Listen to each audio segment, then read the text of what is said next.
കൊണ്ടാണ് ഒരു ഓപ്പറേഷൻ ഈ വഴി ഇത് നടത്തിയത്. അവർ സപ്ലൈ ചെയ്ത ഇലാസ്റ്റിക്കിൽ ഡൈക്ലോറോ യുറേനിയം എന്ന വസ്തു ചേർത്തിരുന്നു. അതിൻ്റെ പ്രത്യേകത ഇത് ഒരു റേഡിയോ ആക്റ്റീവ് പദാർത്ഥമാണ് എന്നതാണ്. ഇത് കോർപ്പോറ കവർണോസ എന്ന പ്രത്യേകതരം കോശങ്ങളെ ടാർഗറ്റ് ചെയ്ത് റേഡിയോ ആക്ടിവിറ്റി മൂലം കരിച്ചു കളയുന്ന ഒരു പ്രത്യേകതരം റേഡിയോ ആക്റ്റീവ് പദാർത്ഥമാണ്.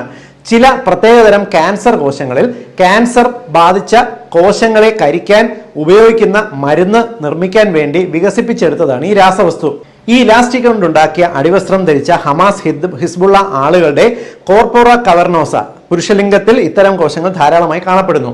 ഈ കോശങ്ങൾ ചുരുങ്ങാൻ തുടങ്ങി. ആദ്യമൊന്നും അവർ ശ്രദ്ധിച്ചില്ല.